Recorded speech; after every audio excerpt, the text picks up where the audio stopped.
بسم الله الرحمن الرحيم. رب اشرح لي صدري ويسر لي أمري واحلل عقدة من لساني يفقهوا قولي. أهلا بكم أعزائي المشاهدين في حلقة جديدة من برنامجكم 5 أمان. النهاردة في حلقتنا هنتكلم عن موضوع بيهم كل مواطن وكل مستثمر وكل صاحب مشروع بيهمه الحفاظ على مشروعه ورأس ماله. وعشان المخاطر موجودة في حياتنا اليومية ومش بنقدر أبدا نعرف هتيجي إمتى، سبحان الله، وإزاي هتيجي، لأنها أقدار في علم الله سبحانه وتعالى. يعني إحنا بنشوف حوادث حرائق كتير قوي لمصانع وضاع فيها آلات ومعدات ومخازن فيها بضايع بالملايين. شفنا ده وقرينا ده عن ده، وللأسف خسارة كبيرة جدا لأصحاب رؤوس الأموال، وبيوت عمال كتيرة قوي بتنضر وحركة إنتاج بتقف، وده غير خسارة عملاء كانوا بيستنوا منتج المصنع اللي اتحرق ده. النهاردة تعالوا نشوف مع بعض حوادث حريق حصلت في 2024 لمصانع في مناطق صناعية مختلفة في مصر. هنشوف مع بعض دلوقتي اهو مصنع مراتب، مصنع بيصنع المراتب الإسفنجية في مدينة العاشر من رمضان. شايفين المنظر؟ شيء يخض جدا جدا جدا، ومحدش يقدر يتحمل ان يشوف راس ماله بالمنظر ده. طبعا الحمد لله الحادث ده ما كانش فيه حالات وفيات، وكان فيه بعض الإصابات باختناقات، بس المسألة مش كده بس.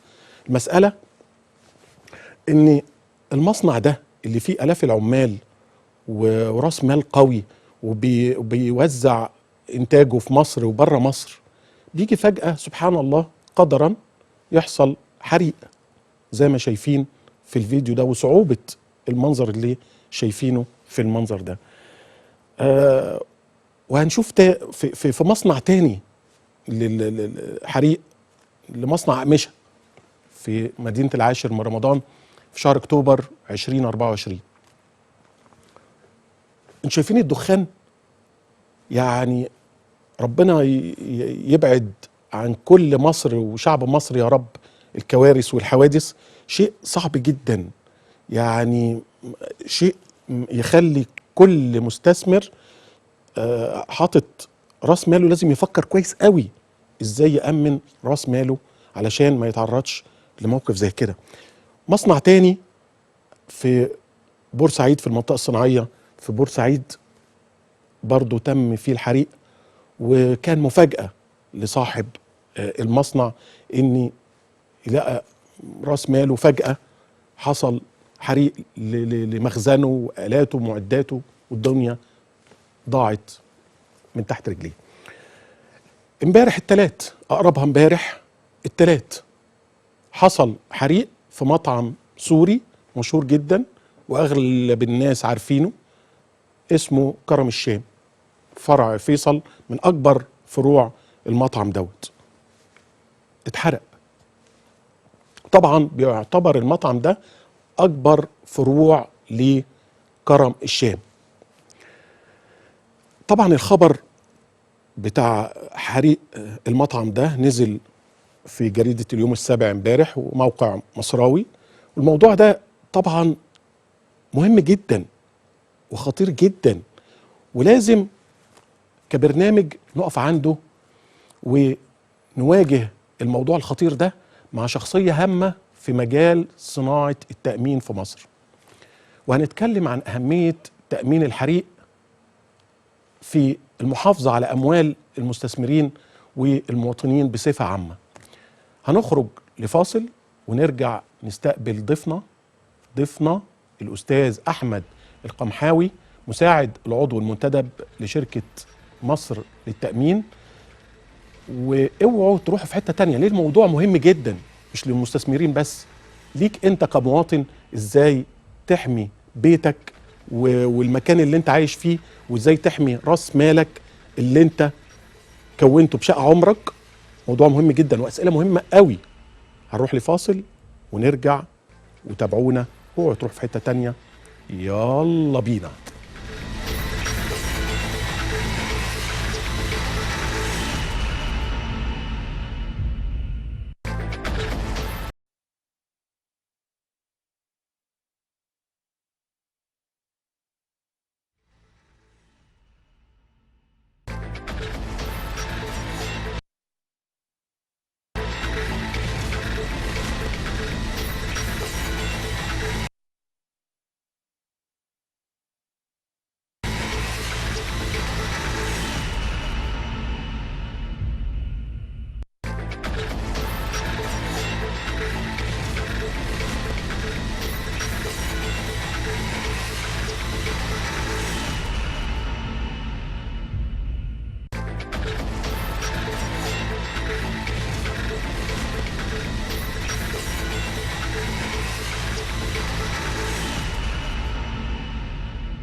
ورجعنا ليكم، ومعانا علم من أعلام صناعة التأمين في مصر، ومن قادة شركة مصر للتأمين اللي خرجت للسوق كتير قوي في مصر، من قادة في معظم قطاعات شركات التأمين المختلفة.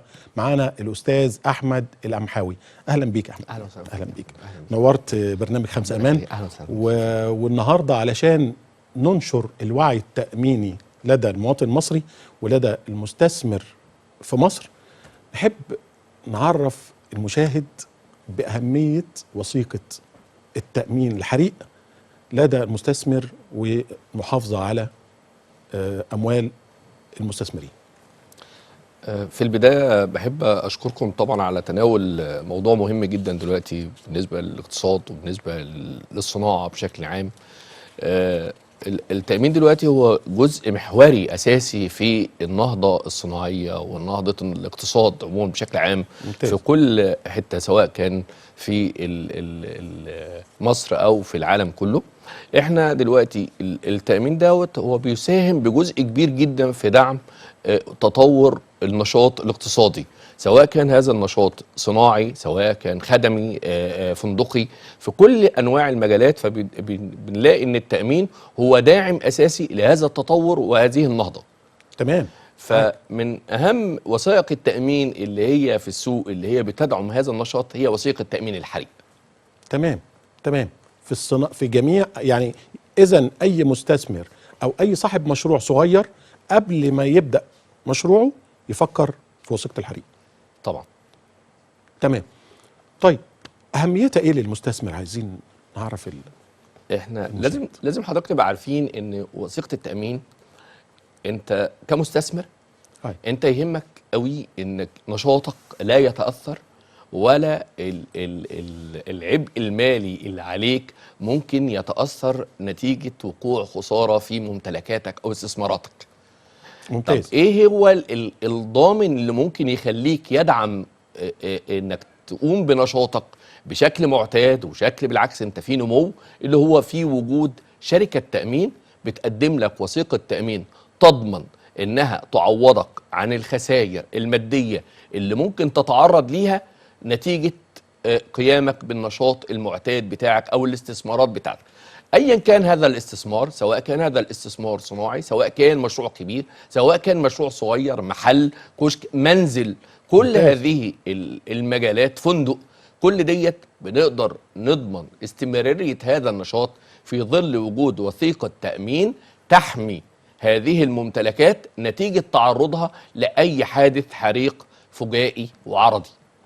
وبترجع تاني صاحب، بترجعه للحالة التي عليها قبل وقوع الحادث، يعني بترجعه نفس الحالة اللي هو كان عليها، فبالتالي لا يتأثر ماديا. طبعا نتيجه ان احنا بنقوله ترجعه للحاله دي، اذا انا عندي بعض الشروط اللي هو لابد ان هو يقوم بيها عشان يرجع للحاله دي، اللي هي ايه؟ اللي هي احنا بنقول له يا مستثمر انت عندك الاستثمارات بتاعتك، الممتلكات بتاعتك، بالزبط. لابد انك تؤمن عليها بالقيم الحقيقيه ليها. ليه؟ لان التامين بهذا القيمه بيحاول يساعدك ويدعمك في انك لو لا قدر الله وقع حادث هيرجعك لنفس الحاله، اذا لن تتاثر اقتصاديا، خلاص مفيش خساره ولا عبء مالي عليك طالما لوضعك الحقيقي قمت بالتامين على استثماراتك او على نشاطك بنفس القيم الحقيقيه ليها اثناء قيامك باصدار وثيقه التامين لدى شركه تامين مختلفه. نحط خط تحت القيم الحقيقيه. نعم. يعني صاحب محل او صاحب مصنع امن على الالات والمعدات بتاعته، جابها من سنه 2020، يعني من حوالي 25 سنه، جابها بالقيم اللي كان الدولار ساعتها مثلا ب7 جنيه وليكن.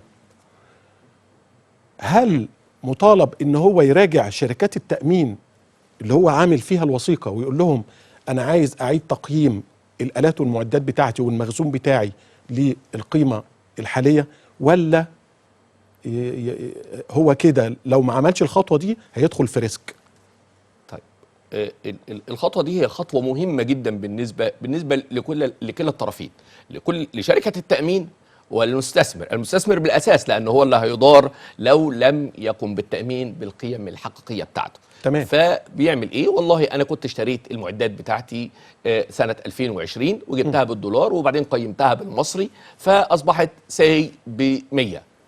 بعد هذه السنوات ونتيجه الانفليشن وتغير سعر العمله اصبحت هذه القيمه 400. طب. فانا لو ظليت على انها 100، اذا لما تقع الحادث شركه التامين هتقول لي لا ده هي ب 100، هتحاسبني على ال 100. لا، فمن مصلحه المستثمر او من مصلحه اللي هو صاحب راس المال ان هو بيقول لا انا بقيم الحاجات بتاعتي او الممتلكات بتاعتي او الاستثمارات بتاعتي بالقيم الحقيقيه وقت التامين. طيب وثيقه التامين الحريق من المتعارف ان هي سنويه، فبالتالي اذا انت كل سنه بتقول لي والله انا القيمه دي. كان معتاد ان احنا شركات التأمين بقى عليها عبء كبير في الحتة دي. شركات التأمين بتقوم على مسؤوليتها وعلى التكلفة الخاصة بيها، بتقوم بعملية إعادة معاينة للحاجات اللي هي بتأمن عليها للمستثمر، خلاص. وهذا العبء المالي بتاع التكاليف المعاينة بتتحملها شركات التأمين وبتبلغه فبتقوم بعملية إعادة وبتبلغ العميل بقبلها بوقت مناسب إن احنا عايزين نعمل إعادة تقييم أو إعادة معاينة. لإعادة المعاينة دي مش خاصة مثلا إن احنا بس بنشوف إعادة تقييم، لا ده احنا بنراجع الخطر تاني، بنشوف الموضوع بتاع التأمين تاني، هل في حاجة حصلت في الخطر، هل تغير نوع معين، هل نوع البضاعة اتغيرت، هل حصل اي تغيير في المخزون في نوعيته.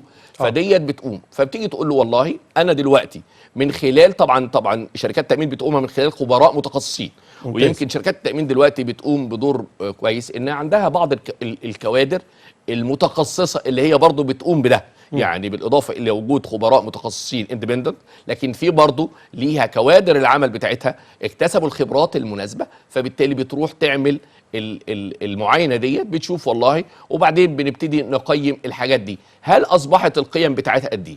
القيم أصبحت بإكس، بيتم إبلاغ العميل، مش بس بنبلغه بالقيم الحقيقية اللي هي فيها دلوقتي أو القيم الحالية، لا بنقول له وإن كمان في بعض التوصيات اللي بنقولها لك على الخطر، خلي بالك فيه هنا، خلي بالك أنت لازم تزود وسائل وقاية، خلي بالك. فإذا إحنا بنفيده، يعني شركات التأمين بتفيد المستثمر وبتقول له.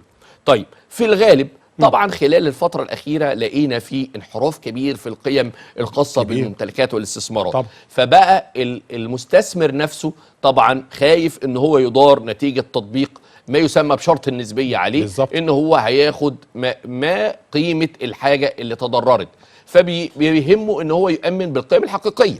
عايزين نوضح للمشاهد احمد بيه موضوع النسبية، بمعنى ان دلوقتي الراجل اللي مأمن على مكنة جايبها سنة 20 نقول 2015 جايبها ب$100,000. نعم. بما يعادل في وقتها الدولار ب7 جنيه، وحصل دمج وحصل حادثه جوه العنبر بتاعه، والمكنه دي علشان يعوض من شركه التامين قالت له هنديك 60%. ليه قالت له 60% وما ادتلوش ال 100% من تعويضه؟ عايزين نوضح للمشاهد ان الجزئيه دي وان هو سبب ما عملش اعاده تقييم.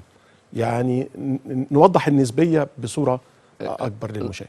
النقطه ديت نقطه مهمه جدا، وبتبقى بتسبب قلق عند كثير من المؤمنين. تمام. اللي بيطلبوا التأمين. بنقول ايه؟ والله انا عايز أأمن على القيم ديت، انا اشتريتها في 2015 بالفعل. نفترض انت حضرتك جبتها ب 100,000 دولار بالفعل. كان الدولار ب 20، فاذا انت بتتكلم في 2 مليون جنيه. بالفعل. نتيجة تغير في سعر العملة أصبح الدولار ب 40 أو ب 30 أو ب 40 أيا كانت هذه القيمة، فإذا بنضربها في ال 100,000 دولار فبقت القيمة دلوقتي 4 مليون جنيه.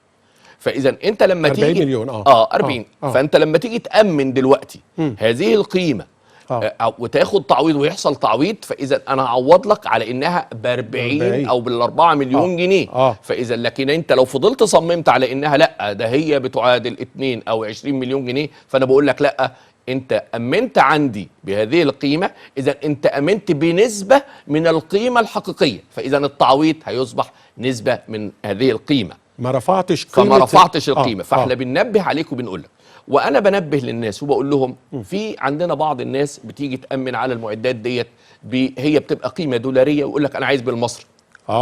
خلاص ديت لا، احنا بنقول له طيب انت الحاجات ديت هذه المعدات جايه من بره. اذا لو لا قدر الله حصل لها اي تلفيات انت هتعمل ايه؟ انت هتروح تجيبها من بره تاني بالدولار، فانت هتجيبها فين؟ بالدولار. طب. لما انت تيجي تامن عند شركات التامين بالجنيه المصري، اذا شركات التامين هتديك التعويض بالجنيه المصري. هتيجي تقول لا انا مش عارف انا اجيب المعده، اقول لك لا، يبقى انت عشان تحصل على قيمه حقيقيه وتقدر تعوض ما قد حدث لك من ضرر، فانت امنها بالقيمه او بالعمله الفعليه بالدولار الامريكي. اذا لما تيجي تاخد التعويض هتاخده بالدولار، تقدر تعوض الخساره بتاعتك وترجع. طيب في حاجه تانية برضه هتبقى كويسه، ان الانفليشن اللي حاصل للدولار، انك انت كانت الحاجه ب 100,000 دولار بعد 4 سنين هتلاقي التغير بسيط، يعني 5% 4%. لكن لو انت كنت مقيمها بالمصري بعد 4 سنين حصل تحرير نوعا ما في سعر العمله بنسبه كبيره، اذا بقت الخساره كبيره لو انت لم تؤمن بالقيم الحقيقيه. فبنقول لو انت عندك معداتك بالدولار فانت الافضل ليك انك تؤمن بالعمله ديت، بحيث انك لو حدث لا قدر الله ضرر مادي هتاخد بنفس القيمه، فبالتالي هتقوم بتعويض نفسك بتعويضك، وهتقوم طبعا باستيراد او انك تحصل على بديل ليها بدون ما يحصل فيه خساره ملموسه ليك. طيب سؤال مهم جدا، ايه اهم الانشطه الصناعيه الاكثر عرضه لخطر الحرائق واللي دايما بتحطوا 100 خط تحتها قبل ما تدوا ابروف موافقه لاصدار وثيقه لهذا النشاط؟ طيب خلينا بس نبسط للمشاهد كده حاجه كده في التامين بتاع الحرائق. احنا كشركات تامين، كل شركه تامين بتبقى ليها حدود احتفاظ خاصه بيها. خلاص بتعتمد على ايه؟ بتعتمد على الملاءه الماليه لكل شركه.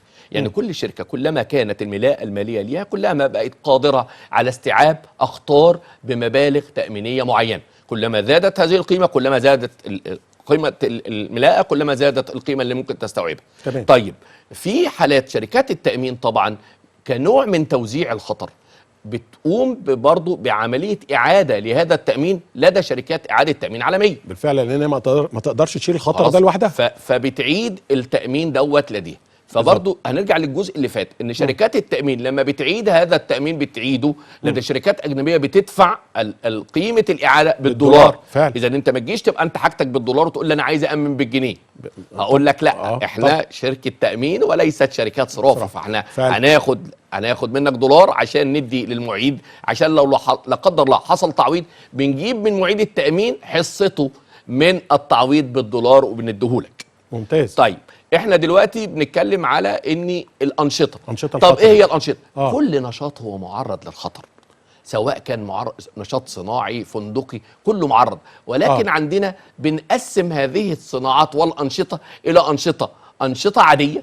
انشطه متوسطه الخطوره، عاليه الخطوره، عاليه جدا في الخطوره، شديده الخطوره. ممتاز. طب شركات التامين بتقلق منين؟ من شديده الخطوره. زي ليه؟ ليه الاول؟ ليه الأول؟ احنا دلوقتي احنا كشركات تامين لما بكلم حضرتك بقول لك احنا بناخد هذا التامين ونقوم باعاده توزيع جزء من الخطر لدى شركات التامين العالميه، صح؟ صح. شركات اعاده التامين العالميه لا ترضى ولا تقبل الانشطه عاليه الخطوره الا بنسبه ضئيله جدا. ممتاز. من انهي بقى انشطه؟ هنيجي ثلاث انشطه اللي حضرتك في البرومو قدمت الحوادث بتاعتها اللي هي ايه؟ احنا بنتكلم على الفوم، اسفنج، أيوة. بلاستيك. يا. فطبعا بالاضافه بقى الانشطه اللي هي فيها البتروليه وما الى ذلك، لكن ديت اللي هي دي شديده الخطوره. ليه شديده الخطوره؟ ليه؟ لان لا قدر الله لما بتحصل الحادثه بتبقى في الغالب الخساره كليه وليست الخساره جزئيه. زي لان هي بتبقى زي ما بنيجي نتكلم على قطعه البلاستيك مره واحده خلاص خلاص حتى كلها. المعدات بتاعتها برضه بتحصل لها هذه التلفيات وبتبقى تلفيات كبيره. يعني لما تيجي تتكلم على تعويض هتلاقي تعويضات تتعدى مئات الملايين من الجنيهات بالفعل. هل كل الشركات تستطيع ان تفي بهذا العبء المالي عند وقوع حادث كبير؟ اقول لك ان في بعض الشركات الكبيره، ويمكن انا بنتمي لاحدى الشركات وحضرتك عارف الكبيره، طبعا. ان بالنسبه لنا هذا التعويض الكبير لا يمثل حاجه لانها تقع في الملاءه الماليه.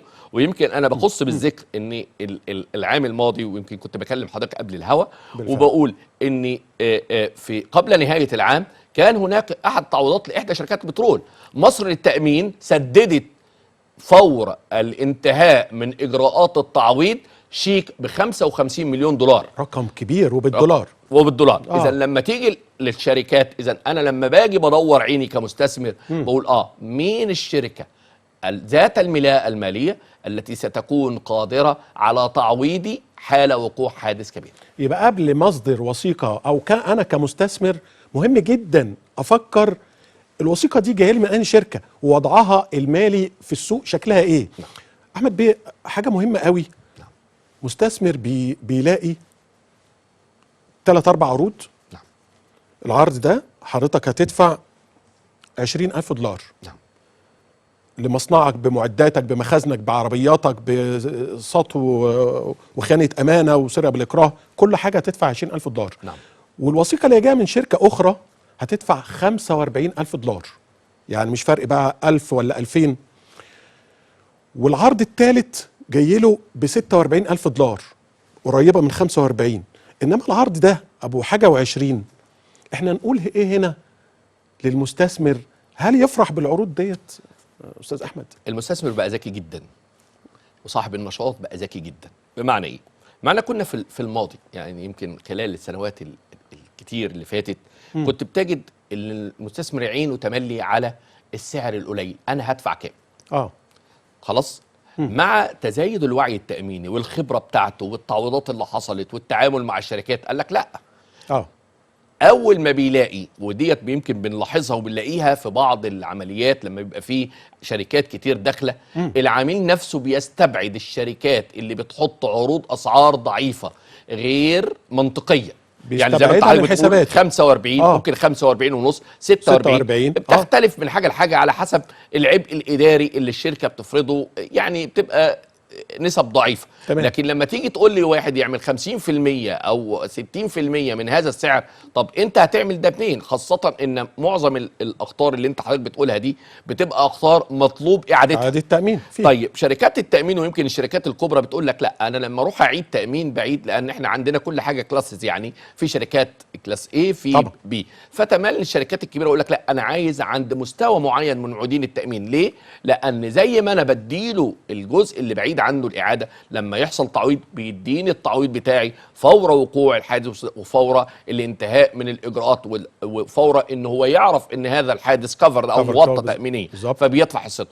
فدلوقتي المستثمر بقى واعي جدا وذكي جدا، عرف ان في اعاده وفي عرف ان معيدين كويسين وفي معيدين، فتلاقي المستثمر يقول لك ايه؟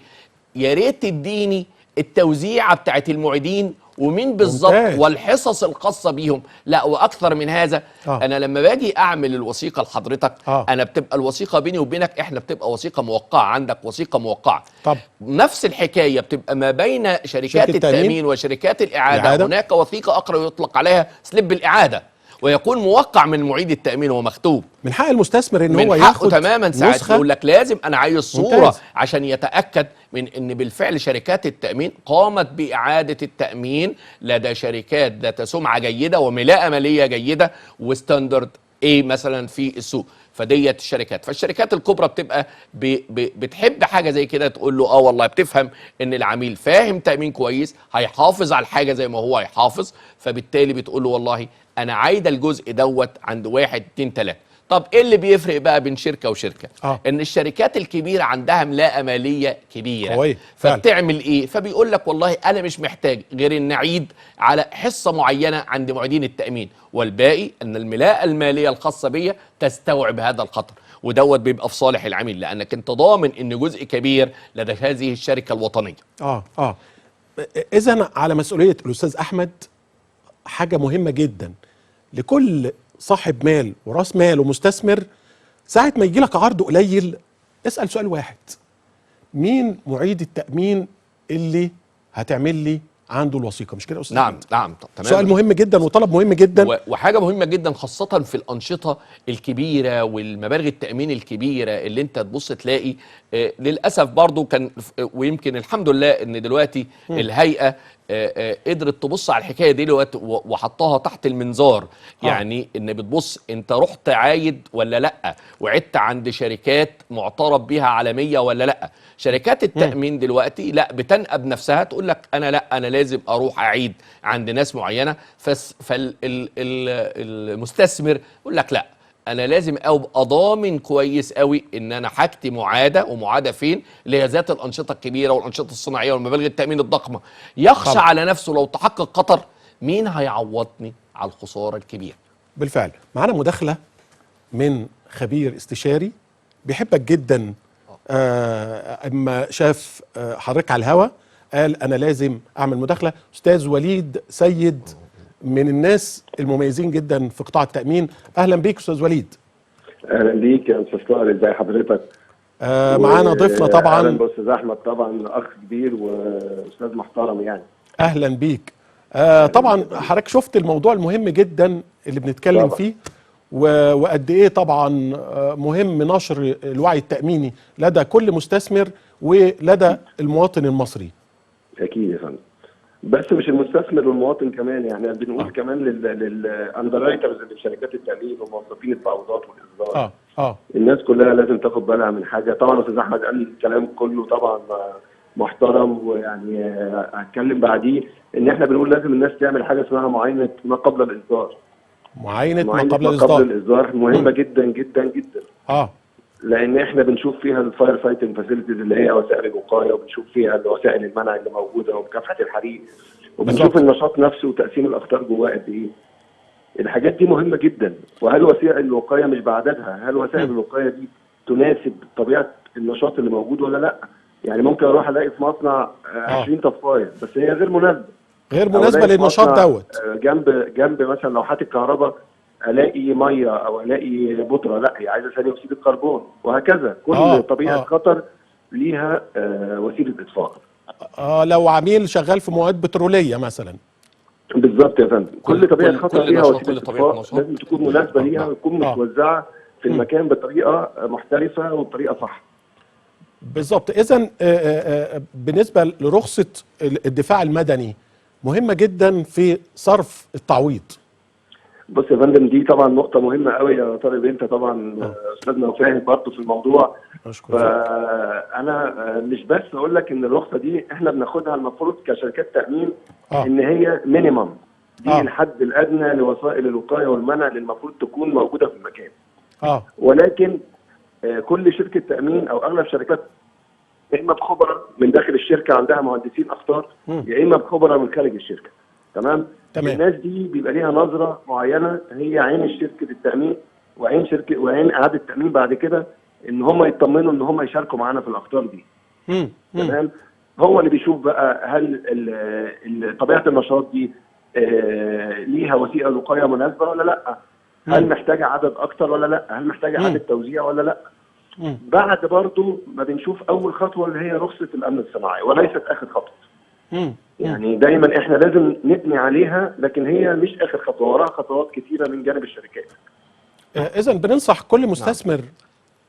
في اضافه برضو يا طارق بيه، ان كمان ان مدى توفر وسائل الوقايه والعماله المدربه، وان في فريق مدرب في المصنع قادر على القيام بعمليات الاطفاء وليه فريق للامن الصناعي.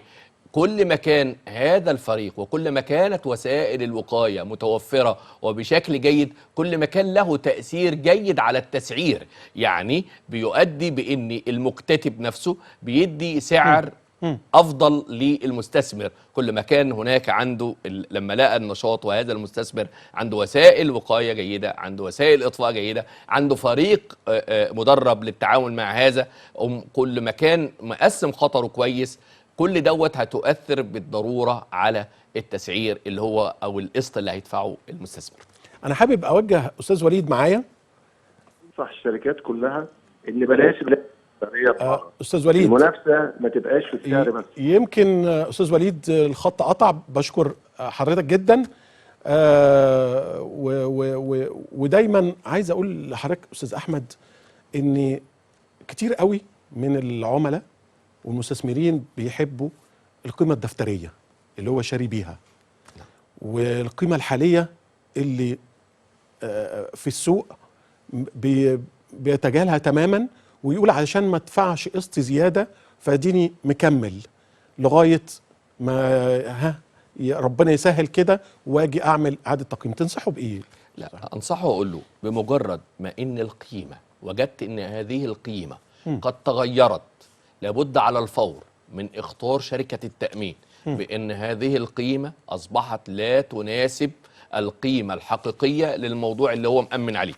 ويمكن أنا بخص بالذكر هنا والشكر للهيئة، لما حصل تغير في سعر الصرف أدت إلى تغير في قيم السيارات، الهيئة على طول أخطرت بإعلان للعملاء وقالت لشركات التأمين إنها تخطر عملائها بإن لابد من عملية إعادة تقييم لهذه السيارة. برضو ما ينطبق على السيارة ينطبق على الممتلكات الأخرى.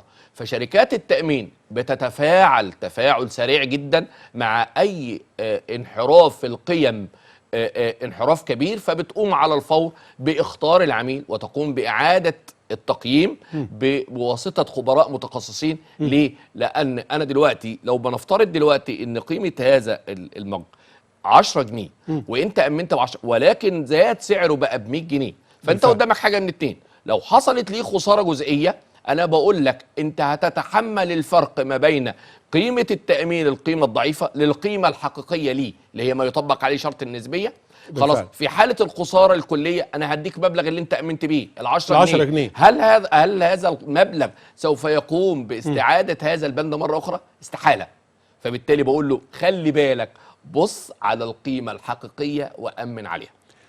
خريطة الاكتتاب هل اتغيرت في خلال الفترة اللي فاتت ديت نظرا لتغيرات التضخم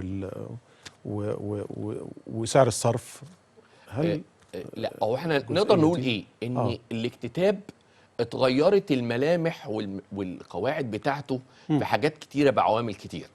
احنا دلوقتي بدأ التأمين يبقى فيه وعي كثير جدا في لدى الشارع المصري ولدى المستثمر، سواء كان عندنا مستثمرين أجانب أو مستثمرين مصريين. خلاص، فبدأ بقى هناك في وعي في اني انا عايز امن بقيمه حقيقيه، فلا انا لازم اخلي بالي من الخطر بتاعي لازم. فكل دوت ادى الى ان دوت تترتب اثاره على المكتتبين نفسهم.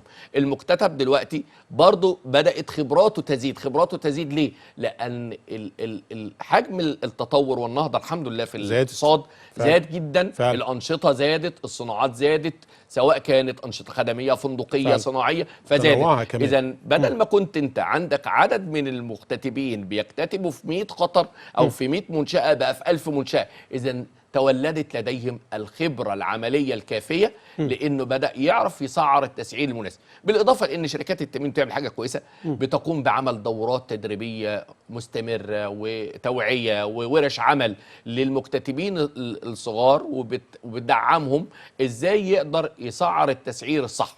شركات التأمين عملت حاجة كويسة جدا، اللي هي بتعمل دلوقتي إدارات الخطر. إدارات الخطر ديت بتساعد المستثمر وبتساعد شركات التأمين، بتقوم بتحليل وتجميع البيانات وتقسيم الأخطار، وكذلك بتحدد الأنشطة وتحدد التسعير الملائم ديت نتيجة بيانات تاريخية، وبتبقى عندها سواء كان لدى الشركة نفسها أو سواء لدى الشركات الأخرى، والبيانات اللي بتصدرها الهيئة. ممتاز. أهمية مدرسة مصر للتأمين، وأنا بقول للمشاهدين أول شركة تأمين تعمل مدرسة في مدرسة. أستاذ أحمد، إيه قصة المدرسة ويتخرج منها كوادر هيشتغلوا في أكبر قلعة تأمينية، شركة مصر للتأمين؟ هو مفروض لكل الشركات يبقى عندها دور مجتمعي تقوم بيه، بتنفع بيه المجتمع اللي فيها. ويمكن ديت الحاجه الكويسه اللي هي مصر للتأمين بتتبناها دائما. مصر للتأمين بتتبنى دائما ازاي تدعم المجتمع المصري، الاقتصاد المصري. وارتأت الشركه انه لابد من دعم الصعيد، فكان دعم الصعيد ودعم الصناعه في نفس الوقت. ممتاز. خلاص، ودعم المجتمع. طب تدعمه ازاي؟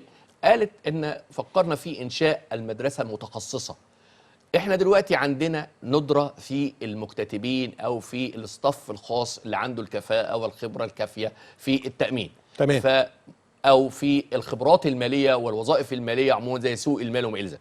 فمصر للتامين قالت بنفسها هذا الجهد، وقامت بعمل مدرسه متخصصه اولتها بكافه الرعايه، سواء المالية أو الدعم المادي والدعم المعنوي، بأنها تقوم بإنشاء هذه المدرسة المتخصصة التي تقوم في النهاية بعد سنوات الدراسة بخلق فريق عمل يعمل فورا. يعني إيه؟ أنا دلوقتي لما باجي أجيب متدرب أو واحد جديد، موظف جديد، فأنا ببتدي أديله الخبرة، باخد منه بعد فترة. لا، مصر للتأمين قالت احنا نبتدي من النقطة زيرو. بالعكس، تبقى العجينة افضل في تشكيلها للنشء الصغير بعد الاعدادية، وبتبقى الاعدادية بمجاميع كويسة جدا، لان احنا عايزين ناس اذكياء ليها مستوى ذكاء، نوع معين من الذكاء ومستوى معين. فبنقول لها تشتغل. لم تعمل مصر للتأمين على المنهج النظري. المنهج النظري موجود في الكتب، مش هتقدر. لا طب. ده مصر للتأمين عملت الدمج بين العملي والنظري، فالاساس هو المنهج العملي. زي ما شركات والمكتتبين بيشتغلوا، زي موظف التعويضات ما بيشتغل، زي الموظف بتاع المعيد وهو بيشتغل إعادة التأمين. فبتديهم المنهج بطريقة كأنه يعمل بالفعل، مادة عملية، يعني مادة عملية. فعندما يتخرج هذا الخريج فسيكون لديك خريج قادر على الاداء منذ اليوم الاول. كوادر طالعه، يبقى انت عملت حاجتين: تشتغل في السوق على طول، نميت المجتمع، عملت فرص عمل وفرص عمل حقيقيه وليست وهميه، وافدت بيها الشركات وافدت بيها سوق العمل والاقتصاد ككل. ده حاجه بصراحه انا منبهر بيها، لان الجديد برضو ان مصر للتأمين لم تقم بهذه المدرسة وخلاص. لا، مصر للتأمين تقوم بموالاة ومراعاة هذا الجيل وهذا النشء. أول تقوم بعمل ورش العمل المختلفة لهذا الجيل، تقوم باستضافتهم وإن هم بيبقوا ممثلين لها في المعارض والندوات والمؤتمرات. إذن في تواصل دائم بيننا وبين هذا الجيل، أو الجيل إن شاء الله اللي هو الجيل الواعد. هنخلق مكتتب تأمين متميز. ممتاز. أنا عايزك توجه رسالة لكل مستثمر نزل أرض مصر، سواء أجنبي أو مصري، ولسه هو قطعة الأرض اللي اختارها. إيه الرسالة اللي توجهها له علشان يكون سيفتي، في أمان؟ وخصوصا آية المخرجة معانا هتنزل لنا صور مصنع من أكبر مصانع الملابس في مصر من كام سنة. المصنع ده بيطلع أشهر البراندات، معانا الصور على الشاشة. مصنع بينزل أشهر براندات الملابس في مصر، بقى زي ما حضرتك شايفه في الصور. للأسف. ضاع. حريق كامل متكامل لانتاجه وخط انتاجه والمكن بتاعه انتهى تماما. علشان كده انا عايز حضرتك توجه رساله مهمه جدا لكل مستثمر وهو بيشوف معانا الصور دي، تقول له ايه؟ طبعا يعني هذه الصور طبعا الواحد بيحزن ليها جدا، لانها ليست خساره فقط لهذا المستثمر، بل هي خساره للمجتمع ككل. طبعا. لان في فرص عمل، في ناس بتعمل في هذا المصنع قد تتوقف عملها في نشاط كامل بيتوقف لهذا النشاط. طبعا. في عبء تصديري، لان هذا المصنع كان معظم الانتاج بتاعه تصديري، يعني بيجلب عمله صعبه للبلد، فكل دوت بيؤدي ليه. يبقى اذا ده هو فقد ممتلكات، فقد ارباح، فقد عماله، فرص عمل، ممكن العماله تدور على حاجه تانية، فبالتالي فقد الايدي المهره، ايدي الصناعيه المهره. طبعا. فبنقول للمساهم بمجرد التفكير في المستقبل وانت بتعمل دراسه الجدوى، تمام، لازم لابد انك تكون في اعتبارك انا هامن ايه. ويمكن شركات التأمين أنا تملي بدي مثل، بقول له أنا باخده من أول أرض فضاء حتى تقوم بالإنتاج. يعني كل هذه المراحل منذ بداية الإنشاءات ليك نوع معين من التأمين، منذ التركيبات للمصانع معين للتأمين، منذ إنك تقوم بجلب هذه المعدات من الخارج النقل البحري والنقل البري، كل ديت بتأمن عليها.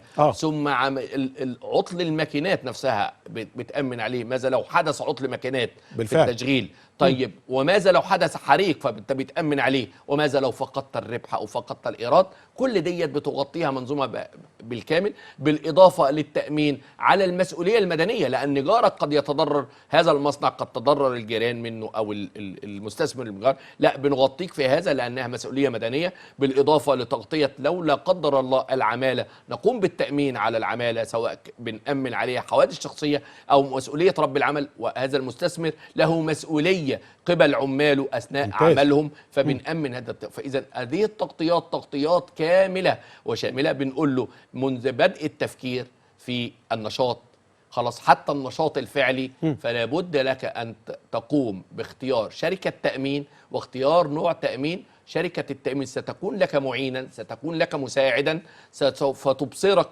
بما تريد وكيف تقوم بالتأمين على ممتلكاتك ودعمك في اي وقت. جميع انواع التأمين بالكامل، من اول ما استلمت قطعة الارض، نعم، لغاية ما خط الانتاج شغال، توزيعاتك في السوق. حتى لو هذا المصنع مواد غذائية، لا ده احنا حتى هنأمن حتى على فساد المخزون. لو حصل عطل ماكينات لمعداتك والثلاجات التبريد وما الى ذلك، ثم حدث لها فساد لهذه المنتجات، لا شركة التأمين تقوم بتغطية هذه التلفيات وهذه الأخطار أو الأضرار التي قد تتعرض لها. حاجة مهمة عايزين نوضح للمشاهد والمستثمر برضو.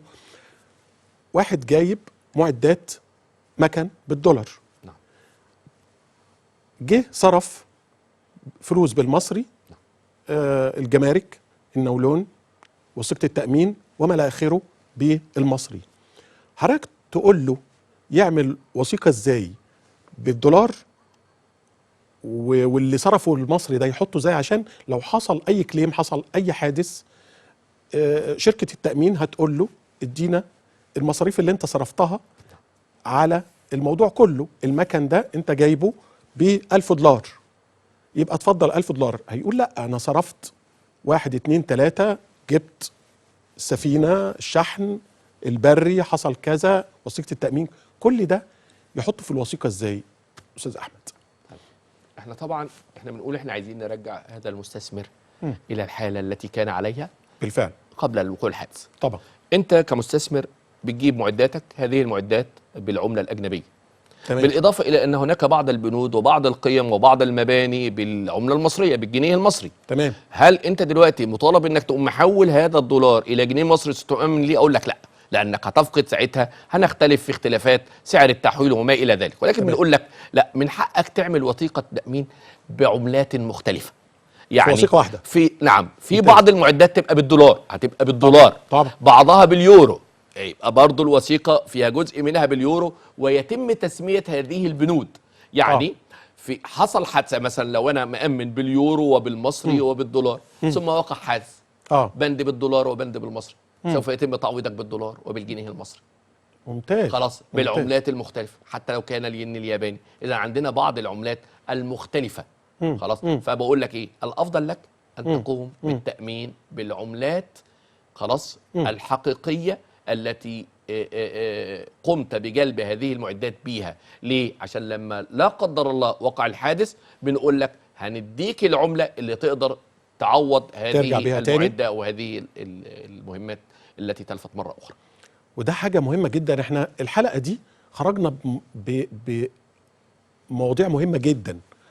حضرتك اتكلمت على اهم حاجه من حق المستثمر، من حق صاحب الوثيقه يقول انا عايز معيدي التامين اللي بتعامل معاها.